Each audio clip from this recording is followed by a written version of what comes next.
Muy buenas noches, tengan apreciables doctorandos. Es un placer para su servidora en esta ocasión poder llevar a cabo nuestra segunda sesión virtual de la materia que nos ocupa, que es legislación educativa. Para ello, vamos a estar admitiendo de manera específica a todos aquellos que se están agregando a la sala. Aguardamos un minuto en lo que se empiezan a conectar para que luego entonces podamos llevar a cabo de manera oportuna nuestra intervención del día de hoy. Hola, Agradezco. buenas noches. Hola, muy Buenas buenas, noches, compañeros. buenas noches. ¿Nos escuchamos bien? ¿No hay ningún Sí, problema sí, con sí. audio? No, Excel- todo bien. Excelente. Pregunto por qué desconozco si son de acá de San Cristóbal o de alguna otra parte, pero acá llovió muchísimo. Entonces había detalles hace rato con otros grupos por las cuestiones propias a internet y demás, pero espero que por ahora pues ya no existe ese problema. De todos modos, cualquier circunstancia en audio o en video, si pasa, por favor me lo pueden comentar en el chat o igual a través de nuestro grupo, por si en alguna ocasión pues llegue a existir alguna circunstancia, ¿no? Ajena a nosotros, pero también para que podamos validarla. Pues bueno, agradezco enormemente, doctorandos, que se hayan conectado a nuestra sesión del día de hoy de manera muy puntual. Les pido también, vamos a dar continuidad a la participación que quedó pendiente en la sesión pasada y luego entonces vamos a abordar de manera genérica los temas que nos ocupan. Recordemos que únicamente tenemos señaladas 2 sesiones virtuales, entonces el día de hoy vamos a estar culminando propiamente con las sesiones como tal. Si bien es cierto, pues de manera muy genérica, los temas de legislación educativa, pues como lo señala Mario, ¿no?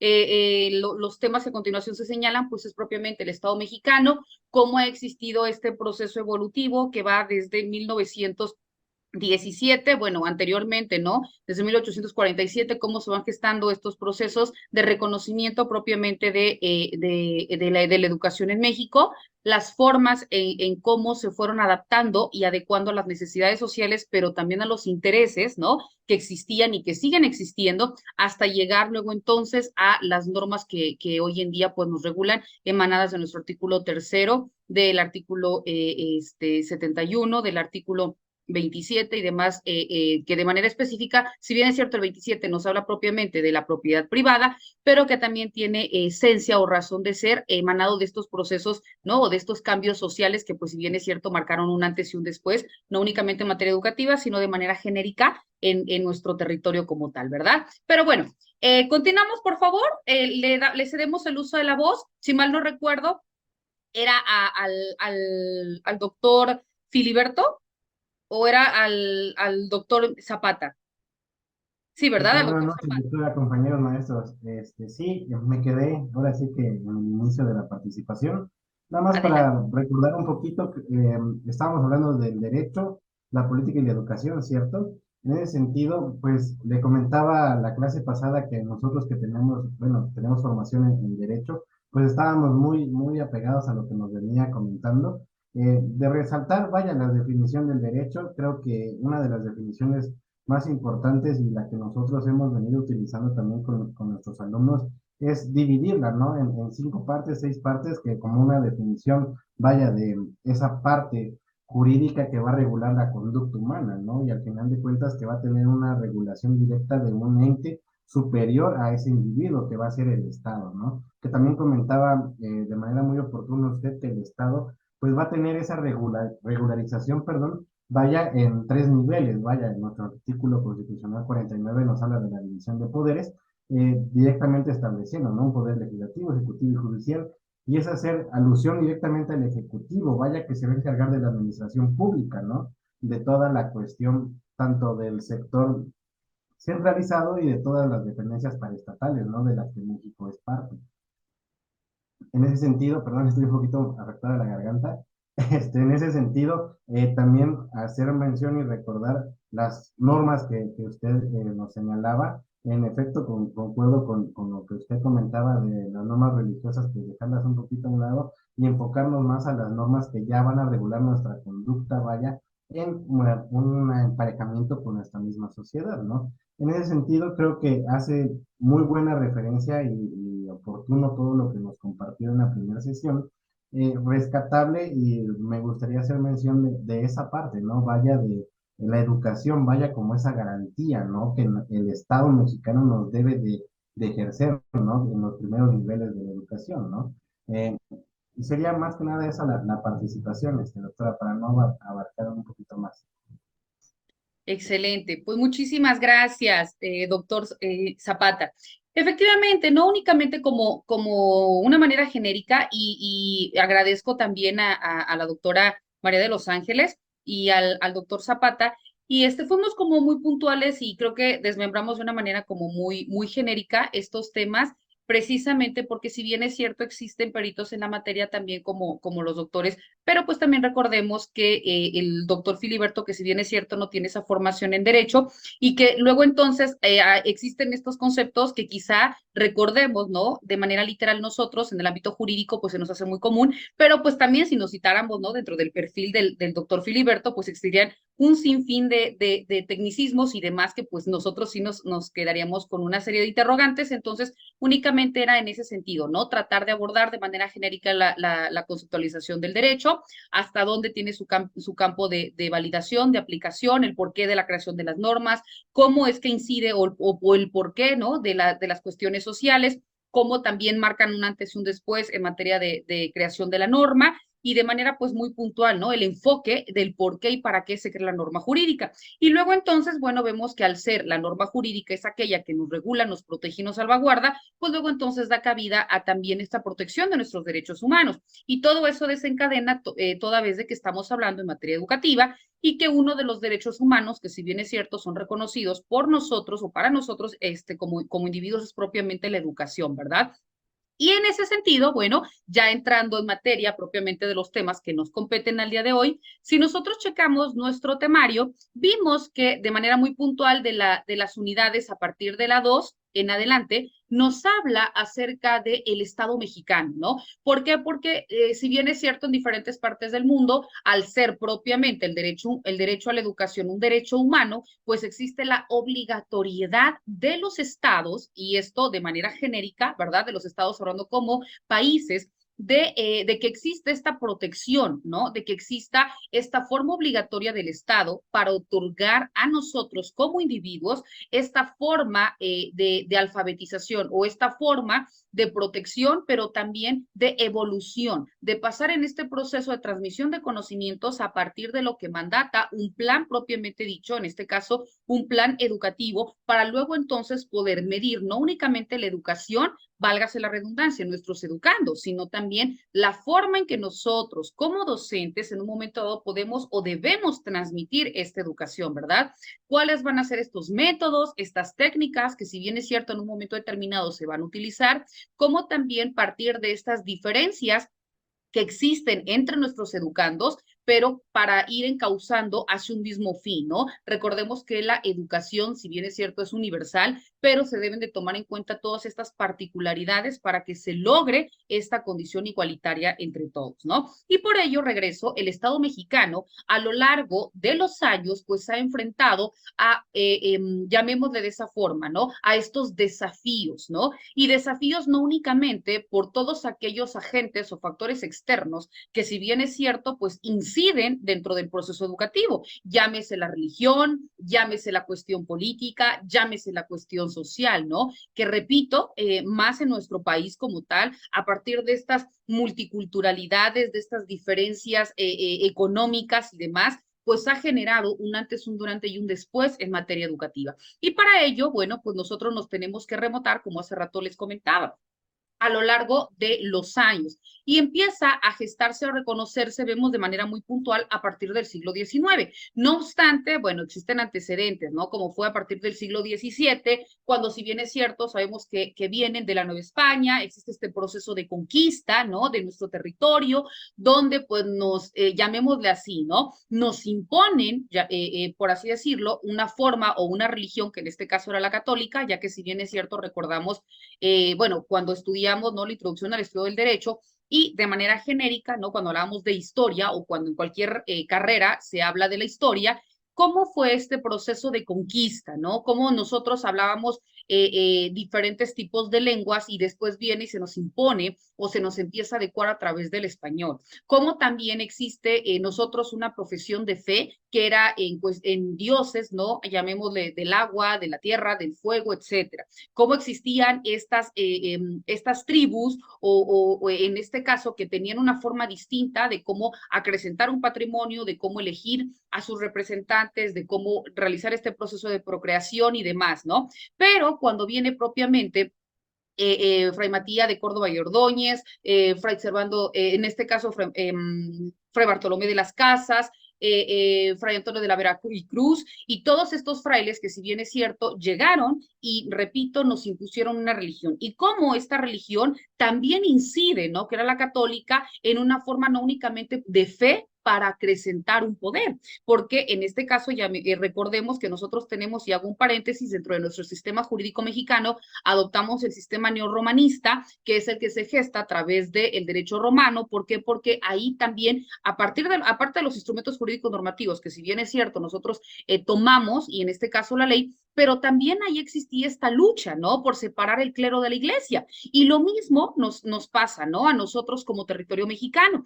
¿Por qué? Porque, repito, bueno, existía este proceso de poder o esta lucha que en un momento se tenía para que se impusiera una forma de reconocimiento. Y repito, en el siglo XVII, luego entonces, en nuestro territorio, pues existen estos órdenes religiosos que, si bien es cierto, se tiene un proceso, por un lado, de formación, que era en materia política, pero también otro que estaba muy a la alza, que era la cuestión de la religión. Y por eso lo que se pretendía, o lo que en ese entonces se quería, pues eran crear instituciones. Y nosotros podemos decir, bueno, ¿qué tiene que ver esto en materia educativa? Pues mucho, porque ahí no era como punta de lanza establecer las cuestiones, llamémosle, educativas, pero únicamente como hoy en día se reconocen para que exista esta igualdad en una transmisión de información, se combate el analfabetismo, etcétera, sino que ahí la educación la tenían de una manera muy específica, marcada. ¿Para qué? Para formar a sacerdotes, para poder expandir un proceso de evangelización, para que luego entonces existieran mayores seguidores, llamémosle, y esto no para entrar en detalles con alguna religión y mucho menos, pero vemos que aquí lo que se pretendía era continuar acrecentando el poder bajo el estandarte o la insignia de una fe, para en ese sentido no únicamente generar este dominio social en materia religiosa, sino que fuera de la mano con las cuestiones que tenían o que emanaban a través de una cuestión política, de una cuestión religiosa, de una cuestión social y de una cuestión económica.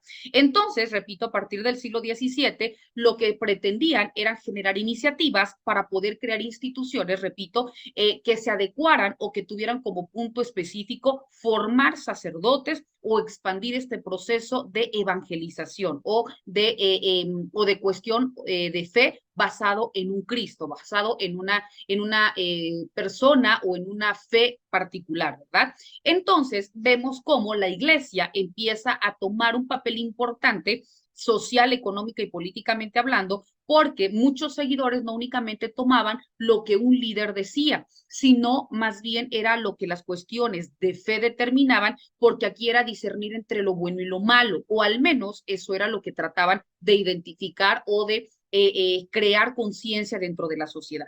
Pero vemos que en ese mismo sentido, también este proceso de creación o estas cuestiones religiosas también perseguían un sistema, y este sistema le denominaron como un sistema formal educativo. ¿Por qué? Porque este sistema formal educativo únicamente iba dirigido para un sector de la sociedad, es decir, no iba para todos. Los seguidores era el pueblo o la comuna, pero las personas que podían acceder a este proceso educativo únicamente eran los que tenían esta élite, ¿no? O los que se encontraban con un mayor posicionamiento económico. Entonces, ellos eran los únicos que podían acceder para, repito, que el poder continuara en un grupo determinado y el resto del pueblo, pues, continuara en una cuestión de sumisión. Y esto se gesta no únicamente durante el siglo XVII, sino fue XVII, XVIII y XIX, donde se viene luchando, o ellos venían, llamémosle así, tocando esta forma de reconocimiento del sistema educativo formal para establecer un modelo educativo religioso, en donde estuviera seguido por doctrinas basadas en una cuestión de fe. Y vemos que esto representa, si bien es cierto, un proceso de sustitución o un proceso de continuación de un sistema religioso para, repito, poder tomar una partida dentro de la colectividad. Vemos que después, emanado de estos problemas sociales y donde si bien es cierto, por un lado existían las cuestiones religiosas, pero lo que se pretendía también era que existiera un reconocimiento jurídico, pero una protección a las ideas, una protección no únicamente a la cuestión de fe, sino de manera general a la libertad y en este caso a la educación, se empiezan a generar a partir del siglo XIX diferentes tipos de corrientes o diferentes tipos de ideologías en torno a la libertad. Y dentro de la libertad emanaba lo que se conoce como libertad de aprendizaje. Esta forma empieza a tocar dentro del sistema jurídico mexicano porque se empieza a establecer una conceptualización, ¿no?, de lo que era la educación o lo que se pretendía que existiera como forma educativa en México. Y es entonces donde empieza a existir esta lucha, ¿no?, específicamente de los grupos liberales, porque al hablar de la libertad, en este caso de aprendizaje, pues empiezan a existir dos grupos, los conservadores y los liberales, que en ese mismo sentido luchaban porque existieran estas desigualdades, porque no quitar el poder, porque era prácticamente, ellos lo veían como imposible, pero sí restar el poder y que se reconociera el derecho no únicamente de un grupo en particular, ¿verdad? Sino que de toda la colectividad para poder acceder a estas mismas oportunidades. Entonces, vemos que este grupo liberal luchaba propiamente contra el absolutismo que se impuso a partir de los conquistadores de la Nueva España, y por otro lado, el grupo específico de los insurgentes que se establecían dentro de nuestro territorio para establecer una forma de reconocimiento de un sistema educativo que tuviera una forma igualitaria o al menos fuera un poco más incluyente, repito, con el resto de la población. No decían, regreso, de eliminar la cuestión de fe porque ya estaba por demás impuesta, pero sí reconocerle el valor que tenía la religión, pero también otorgar o ampliar esta cobertura para que fuera, repito, dirigido a todos por igual.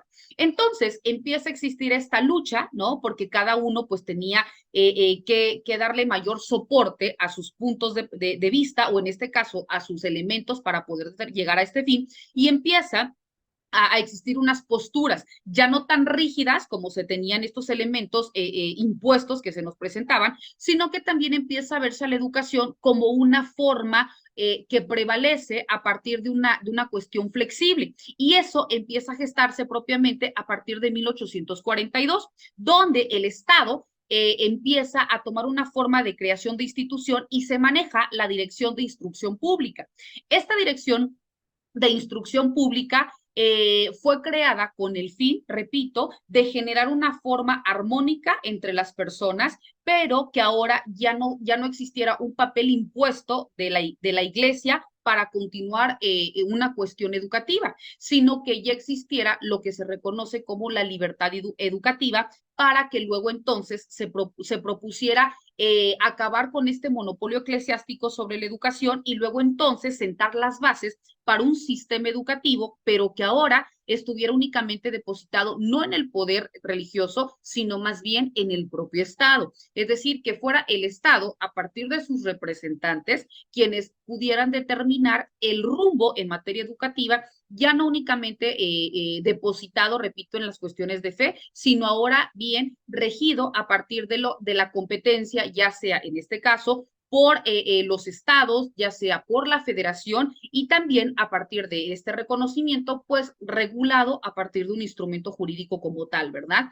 Luego entonces es que a partir de 1867 se promulga lo que se conoce como la Ley Orgánica de Instrucción Pública. Recordemos, emana de la Dirección de Instrucción Pública, repito, que se gesta en 1842 y que luego entonces es hasta 1867 cuando se promulga la Ley Orgánica de Instrucción Pública, en donde aquí ya se establece lo que se conoce como la educación tanto primaria, y que esta educación primaria debería de ser gratuita y debería ser obligatoria, ¿no?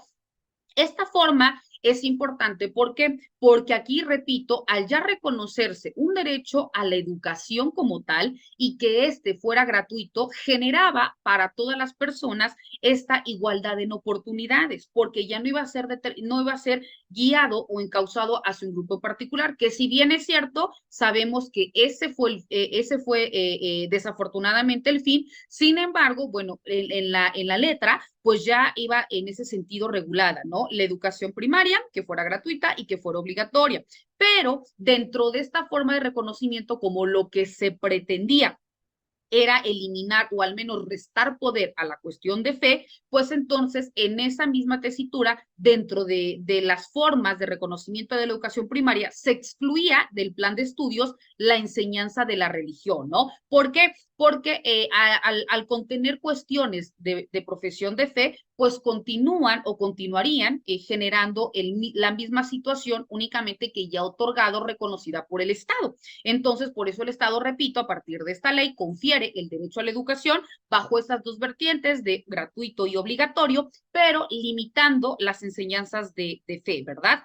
Y también empieza a generar una necesidad, repito, que ya no nada más existiera una cuestión de educación primaria, sino que también da cabida a que más adelante se reconociera también el derecho a una educación secundaria. Aquí, repito, únicamente genera la obligatoriedad de una instrucción primaria, pero sienta las bases para una educación secundaria. Pero en ese mismo sentido, bueno, vemos que también, además de la secundaria, estaba en proceso de creación determinados elementos para continuar una formación, es decir, que no nada más existiera una primaria, una secundaria, sino que luego entonces una preparatoria. ¿Por qué? Porque cada vez las necesidades sociales iban a la alza y no únicamente con una educación primaria, pues existía esta satisfacción de necesidades. Aunque, como estábamos en un principio, bueno, con una educación primaria, pues ya incluso algunas personas pues ya podían fungir como representantes para transmitir una educación, es decir, podían incluso llamarse, ¿no? Coloquialmente, como hoy en día sabemos, como docentes. Después vemos que esta forma de reconocimiento que empieza con la primaria, sienta las bases para la secundaria y empieza a crear los principios del positivismo para crear una escuela con estudios preparatorios, también otorga las bases para una educación profesional. Sin embargo, esta ley orgánica de instrucción pública, pues no fue establecida o no fue, no impuesta, pero no fue emanada o establecida para todo el territorio mexicano, sino únicamente se ejercía en determinadas entidades, en este caso en el Distrito Federal, y en territorios muy puntuales federales, ¿no? ¿Por qué? Porque eran aquellos que tenían injerencia sobre las leyes estatales. Vemos que estas cuestiones fueron muy importantes porque empiezan a reconocer, repito, la necesidad de una instrucción y luego entonces al establecer la necesidad de la transmisión de información, no únicamente genera una obligatoriedad para las personas que tienen un grado de analfabetismo, sino también a la par genera el derecho humano al trabajo. Y vamos a decir, bueno, ¿qué tiene que ver el derecho humano al trabajo? Si bien es cierto, no se regula de manera literal, pero al existir o al abrir las puertas para que la enseñanza en el territorio mexicano fuera gratuita y obligatoria, pues ante la necesidad de los educandos, pues también existía una necesidad de los docentes, quienes transmitirían este proceso de información. Entonces, pues también empiezan a existir una necesidad de empezar a generar congresos para reunir pedagogos, para reunir intelectuales o para reunir todas aquellas autoridades que, si bien es cierto, iban a tener injerencia en el proceso de supervisión en materia educativa, de medición de resultados y demás, que literalmente pues no se denominaban de esa forma, pero que sí se requerían estas autoridades para que en ese mismo sentido determinaran las cuestiones de económicas, es decir, la cuestión de egresos o la partida presupuestal que se iba a destinar en materia educativa, dónde se iba a contratar este personal y demás, ¿no? Elementos que literalmente no son ni siquiera las condiciones generales de trabajo que hoy en día conocemos, pero sí existía ante una demanda, pues también esta necesidad de respuesta por el sector educativo, ¿no? Vemos también que estas formas continúan o empiezan a generar un proyecto de educación pública. ¿Por qué de educación pública? Porque al hablar de una educación gratuita, pues luego entonces también combate a la cuestión privativa que se establecía para la élite criolla que se venía gestando durante la cuestión o la formación por una cuestión de religión, y aquí da cabida a una cuestión de gratuidad emanada ¿de qué? De la educación pública. Y esto empieza a tener un soporte a partir de 1888, en donde se promulga la Ley de Instrucción Obligatoria. Esto a partir de la creación de una subsecretaría de Instrucción Pública que emana de esta ley, ¿no? Se crea la ley y dentro de esta ley se empieza a reconocer la necesidad de crear una subsecretaría pública en donde estuviera regulado un sistema educativo mexicano. ¿Para qué? Para que este sistema fuera establecido tanto al sector social, comprendiera la necesidad ya no únicamente como obligatoria a la cuestión primaria, sino que ya considerara como obligatoria los 3 niveles de educación básica, llamémosle primaria, educación secundaria y preparatoria, ¿no? Entonces, en esta Secretaría de Instrucción Pública también surge la necesidad de crear un área específica, pero también en materia de bellas artes, y por ello también se crea el Instituto de Bellas Artes, pero subsumido por esta secretaría. Entonces se le denominaba Secretaría de Instrucción Pública y Bellas Artes, en donde se encabeza específicamente bajo el gobierno de Justo Sierra. Vemos también que dentro de estos procesos de reconocimiento en materia educativa y que da cabida, repito, a este nuevo sistema educativo mexicano, desafortunadamente no todo fue como se esperaba, ¿no? Así como iba creciendo la forma de reconocimiento o de cuestiones de libertad, de que la educación fuera para todos, de esta gratuidad, de esta creación o dependencia de subsecretarías, de secretarías y demás encargadas de manera integral de dotar de elementos, no únicamente a los educandos, sino también de manera genérica el proceso educativo en México, pues también existe un pequeño retroceso o un retroceso como tal, ¿no? ¿Por qué? Porque empieza a generarse lo que se conoce como el proceso revolucionario. Durante el periodo revolucionario vemos que la educación se estanca. ¿Por qué? Porque a partir de la forma de reconocimiento de esta lucha o de esta desigualdad que se venía gestando, pues lo que se pretendía era dotar de mayores elementos para continuar con esta educación gratuita y obligatoria. Sin embargo, dentro de este periodo empieza a reconocerse la necesidad de poder regular ahora la libertad de fe y empiezan a existir estos vacíos, llamémosle, no jurídicos, sino estas cuestiones sociales que si bien es cierto no iban enfocadas persiguiendo un mismo fin, ya que los grupos por demás subordinados o las cuestiones menos favorecidas como los esclavos, ¿no? O las personas que no tenían derecho a la tenencia de la tierra y que en ese mismo sentido luchaban para el acceso a lo que se reconoce con el artículo 27 constitucional a la tenencia de la tierra, y que también da cabida al artículo 3 constitucional con la cuestión de la educación laica, obligatoria, gratuita y demás. Vemos que en ese mismo sentido, repito, la cuestión de fe empieza también a tomar un papel importante porque empiezan a gestarse la introducción de otras formas o variantes de la religión. Entonces también estas empezaron a tener un poder, llamémosle, dentro de la educación, y dicen, si bien es cierto, continúas bajo la educación, pero debe existir estas limitantes, es decir, no se deben, dentro de los libros de texto gratuito, se debe hablar de la cuestión de fe, no se deben tocar temas de sexualidad, no se debe de permitir hablar específicamente de temas como desarrollo, etcétera, ¿no? Empiezan pequeñas o grandes limitantes al momento de tocar o de ampliar dentro del plan de estudios elementos distintivos, porque en ese sentido, pues se hablaba de no una forma genérica de otorgamiento de la fe, porque la educación no únicamente era enseñar en temas específicos, sino la educación era amplia, pero al tocar las cuestiones que ante una situación de fe se consideraban como atentadas a un ser divino o en contra de lo que un ser divino pretendía como bueno, ¿no? Lo que conocemos como el ser y el deber ser, esto pues se identificaba o ellos trataban de identificar como algo no permitido. Entonces, entre estas variantes, pues también existían estas luchas y hubo un momento específico en donde no se hablaban de temas de sexualidad. Dentro de los libros de texto gratuito, que más adelante adelante se empiezan a reconocer como tal, pero aquí en este sentido, bueno, dentro de la educación se deja de hablar de estos temas de sexualidad, de estos temas reproductivos, y de manera muy puntual la cuestión de fe, pero de un punto de vista se retoma, más no de manera genérica, pero sí se habla de este derecho de las personas para profesar una religión.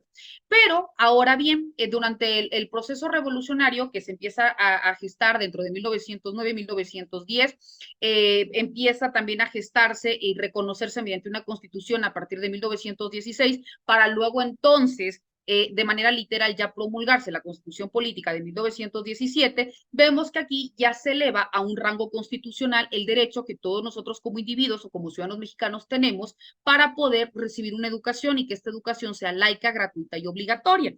Y en ese mismo sentido, bueno, pues también se otorgan facultades educativas al Estado para que en ese sentido, bueno, pues a él le fuera encomendada la tarea exclusiva para coordinar y también para vigilar el funcionamiento ahora ya no únicamente de las escuelas públicas, porque eso era el poder que anteriormente pues tenía dentro de estas secretarías de instrucción pública que se le reconocía anteriormente, y ahora se cambia, en lugar de instrucción, pues ya se le da una Secretaría de Educación Pública como tal, pero que subsumía tanto la educación pública como también la educación privada, es decir, de las escuelas públicas y de las escuelas privadas. No obstante, esta forma de reconocimiento de secretaría o este sistema educativo también tuvo una forma pues específica de limitación. ¿Por qué? Porque la Secretaría como tal no únicamente empieza a tomar de manera genérica a nivel federal esta forma de protección, porque como era una cuestión nueva, una cuestión reciente del reconocimiento y el poder que se le estaba otorgando,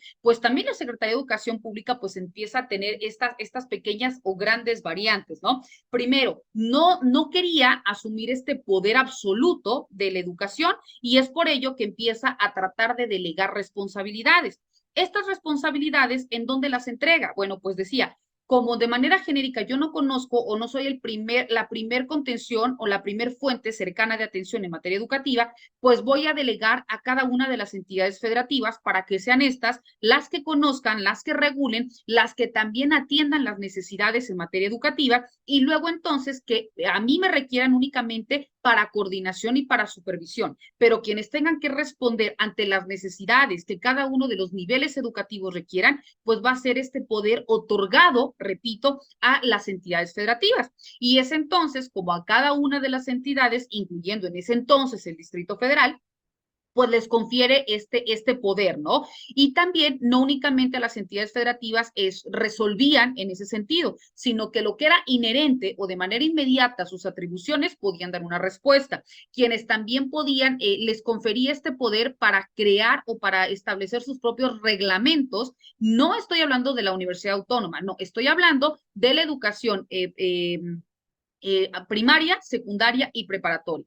En ese mismo sentido era como les configuraba o les dotaba de autonomía, pero era una autonomía limitada para que tú regules en el ámbito de tu competencia y todas aquellas cuestiones que sean necesarias donde hay una autoridad superior, entonces de manera específica me corresponde como Secretaría de Educación Pública. Pero vemos que si lo analizamos desde un punto de vista genérico, pues ella debió asumir desde un principio esta obligatoriedad, ¿verdad? Porque no únicamente estaba reconocido como el poder económico, el poder político y el poder social que se le estaba confiriendo a una secretaría